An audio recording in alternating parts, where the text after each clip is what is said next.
하란을 떠날 때도 아브라함의 소유가 있었고 롯의 소유가 각각 있었습니다. 애굽에서 자기의 아내를 누이라 해서 애굽 왕으로부터 많은 재물을 받았습니다. 13장 2절에 이렇게 말씀합니다. 아브라함에게 가축과 은과 금이 풍부하였더라.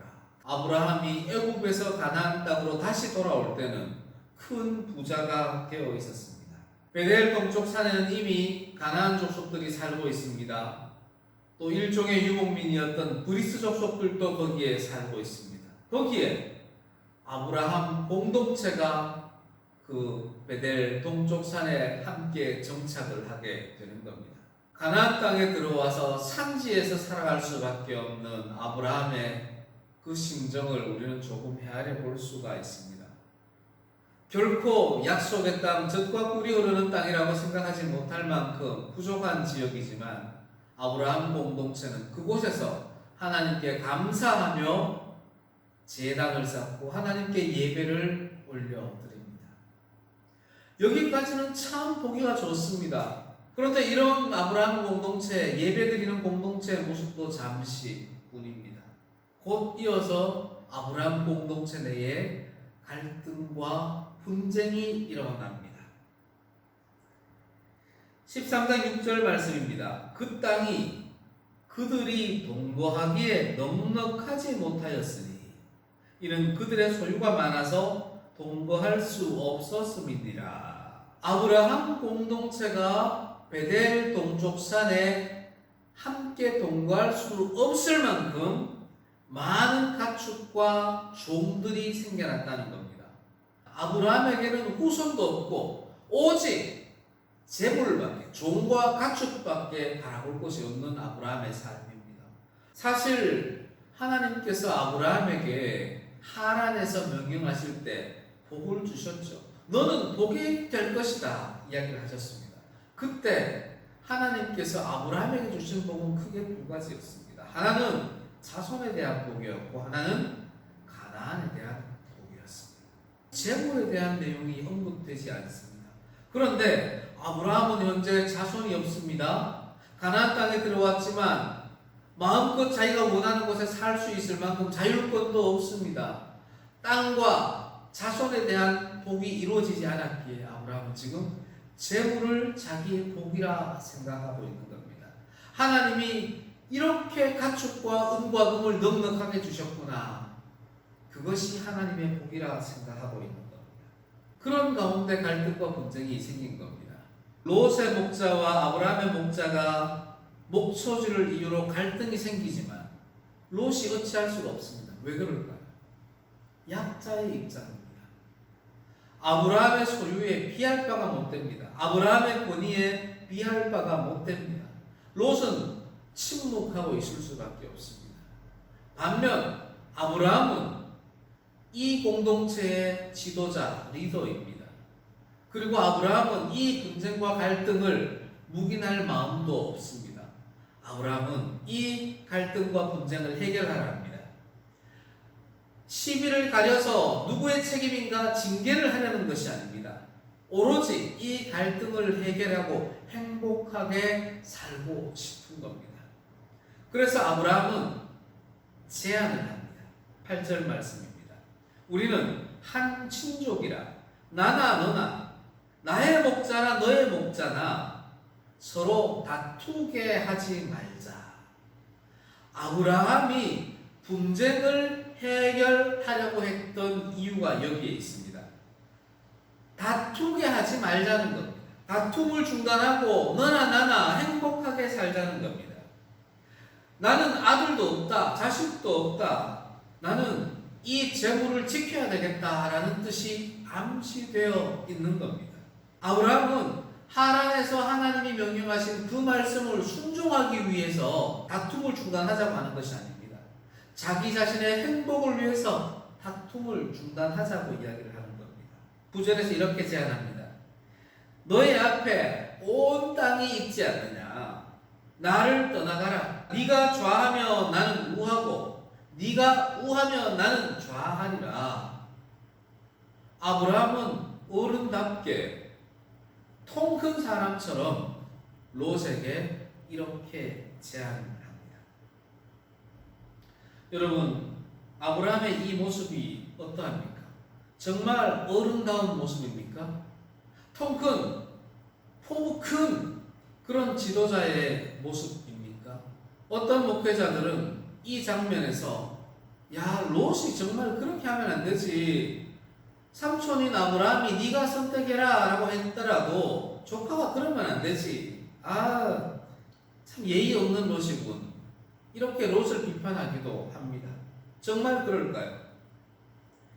우리가 생각하는 아브라함, 정말 믿음의 조상이라면 이렇게 하면 안 되죠.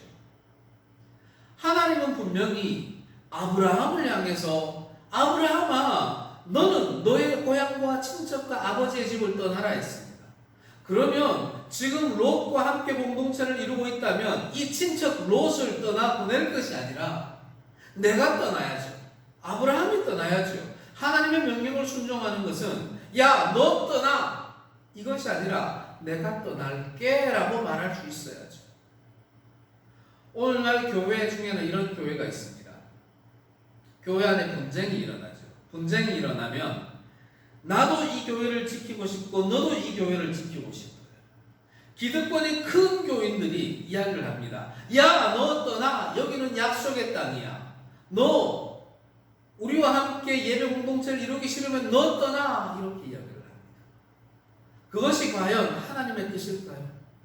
하나님은 항상 말씀하셨습니다. 다른 사람을 떠나게 할 것이 아니라 네 자신이 떠나라고 이야기를 하시는 겁니다.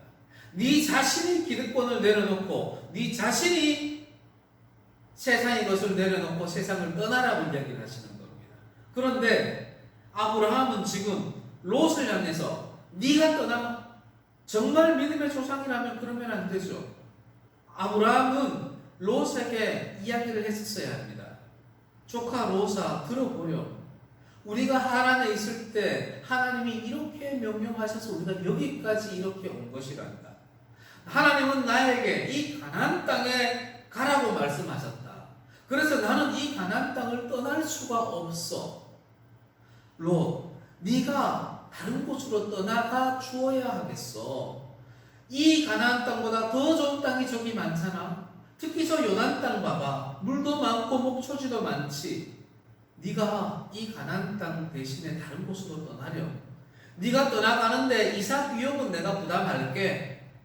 너에게 여태까지 수고한 보상을 내가 좀 해줄게. 소도 좀 주고 양도 주고 재물 은과 금도 줄 테니까 미안하지만 나는 하나님과 약속을 지켜 이곳에 있어야 하니 네가 더 좋은 곳으로 떠나가렴. 이렇게 사실대로 이야기하는 것이 하나님의 목적을 이루기 위해 롯을 설득하는 것이 믿음의 조상의 모습이 아니겠습니까? 그런데 아브라함은 그러지 않았습니다. 만약에 아브라함이 롯에게 야, 롯 네가 떠나라고 하면 아브라함이 이사 비용을 대야 될 걸 생각하는 겁니다. 아브라함은 자기의 재물들, 가축과 은금을 놓치기 싫었던 겁니다. 그래서 우선권을 자기가 행사하지를 않고 내가 이 가나안 땅에 머물러야겠어 라고 말하지 않고 조카 롯을 향해 야, 조카 롯 네가 좀 떠나거라 이야기를 하는 겁니다. 아브라함은 조카 롯의 가치관을 잘 압니다. 왜 잘 알까요? 아브라함도 롯과 크게 다르지 않기 때문입니다. 아브라함의 시선도 지금까지는 물질을 우선시하는, 가축을 우선시하는 그런 시각이 있기 때문입니다. 롯은 틀림없이 이 가나안 땅이 아니라, 이 좁은 땅이 아니라 저 물이 넉넉하고 목초지가 넓은 요단강 쪽을 택할 거야. 아브라함은 100% 확신했던 겁니다. 그래서 롯에게 제안할 수 있었던 겁니다. 롯, 네가 떠나라. 네가 저쪽으로 가면, 요단 쪽으로 가면 내가 여기 머물 거고 네가 여기 있으면 내가 다른 데로 갈게. 아브라함이 바보가 아닙니다. 다 예측할 수 있었습니다. 본문의 롯은 아브라함이 예측한 대로 대답을 합니다. 그런데 여러분은 모르겠습니다만은 제가 롯의 입장이라면 저는 이렇게 대답했을 것 같아요. 아브라함이여, 저는 이 가나안 땅에 머물리겠습니다. 롯이 이렇게 대답했다면 아브라함은 하나님이 약속한 이 언약의 땅을 떠나야 될 상황이 된 겁니다. 롯이 이 상황을 모르겠습니까? 롯도 압니다. 아브라함과 가나안 땅이 얼마나 중요한 의미가 있는지를 압니다. 롯도 압니다. 내가 지금 가나안 땅을 선택해버리면 아브라함이 떠나야 하고 싸가지 없어서가 아닙니다. 롯은 이러한 상황을 다 압니다. 어차피 내가 떠나야 하겠구나. 합리적인 선택을 해야 합니다. 그래, 내가 떠나야 한다면 내가 떠나자. 계산적으로 내가 여기에 머물겠다 해서 교환 보상 등을 받고 이사 비용을 받아서 떠나는 것이 아니라 지금까지 나와 함께 했던 이 아브라함에 대한 감사의 표시로 합리적으로 정확하게 내가 여기를 떠나자. 롯은 그렇게 결단을 하고 선택을 합니다. 문제는 그 합리적인 시선이 인간 주도적인 시선이었다는 겁니다. 롯은 자기의 시선을 들어 바라봅니다. 성경에 만약에 롯이 하나님, 제가 이 가나안 땅의 의미를 알기에 저도 여기 살고 싶습니다. 그럼에도 불구하고 떠나야 한다면 저 요단강 쪽으로 가겠습니다. 이렇게 고백을 했더라면 롯의 역사가 달라졌겠죠. 롯은 자기의 시선으로 합리적인 판단을 하기 시작합니다. 눈을 들어보니 저 요단 동편에 물이 넉넉하고 땅도 넓고 목초지도 풍성하고 충분히 살 것 같습니다. 잘 살 것 같습니다. 그렇게 해서 롯은 요단강 쪽 동편으로 옮겨가게 되는 겁니다. 롯의 주도적 시선과 비교되는 아브라함의 시선이 나오는데 14절 15절 말씀입니다. 롯이 아브라함을 떠난 후에 여호와께서 아브라함에게 이르시되 너는 눈을 들어 너 있는 곳에서 북쪽과 남쪽 그리고 동쪽과 서쪽을 바라보라. 보이는 땅을 내가 너와 너 자손에게 주리니 영원히 이르리라. 아멘. 하나님은 롯이 자기의 시선으로 주위를 바라본 것과 대조적으로 아브라함의 시선을 직접 움직이셔서 주위를 둘러보게 하십니다. 그래서 하나님의 주도적 시선으로 바라본 세상을, 그 가나안 땅을 하나님은 다시 한번 아브라함에게 주시겠다 선포하시는 겁니다.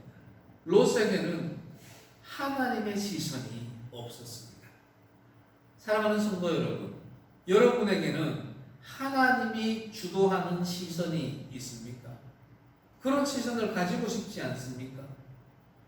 롯과 같이 육신의 눈이 아니라 세상의 눈이 아니라 하나님이 주도하시는 시선으로 바라보고 싶지 않습니까? 그렇게 되기를 원하신다면 하나님의 눈을 우리에게 품어야 합니다. 하나님의 눈, 그것은 바로 우리에게 주시는 말씀입니다. 말씀의 눈으로 세상을 바라보아야 합니다. 세상의 이성, 세상의 합리가 추구하는 것이 아니라 하나님의 말씀에 따라서 시선을 고정해야 하는 겁니다. 아브라함이 롯에게 위험한 제안을 했습니다. 하지만 롯의 그 자기 주도적 시선으로 말미암아 아브라함의 그 위험한 제안은 위기를 모면하고 하나님이 약속한 그 가나안 땅에 머무를 수가 있었습니다. 사랑하는 성도 여러분, 우리도 아브라함 같을 때가 있고 롯 같을 때가 있습니다. 그럴 때 오늘 본문의 롯처럼 자기 주도적 시선으로 떠나면 안 됩니다. 하나님, 저도 여기 하나님의 말씀이 있는 곳, 이 가나안 땅, 이 언약의 땅에 속하고 싶습니다. 저도 하나님 말씀 안에 거하게 해주세요. 이렇게 기도하는 성도들이 되어야 합니다. 한편으로는 아브라함처럼 네가 떠나라 이렇게 말할 것이 아니라 우리가 재물을 줄이자, 가축을 줄이자, 은금을 줄이고 종을 줄여서 우리 함께 살자. 이렇게 제안할 수도 있어야 합니다. 물론 친척을 떠나라 하는 것이 하나님의 명령이었지만 떠나보내는 것보다 먼저가 되는 것은 우리가 재물을 줄여서 함께 살자고, 함께 살자보다 더 중요한 것은 내가 떠나가야 하는 것입니다. 사랑하는 성도 여러분, 우리 삶에서 세상의 눈, 자기 주도적 눈으로 바라보던 것들이 있었다면 이제 다 내려놓고 하나님의 말씀의 눈으로 이 세상을 바라보면서 하나님이 기뻐하시는 삶을 살아가는 우리 지혜로운 성도들이 됩시다.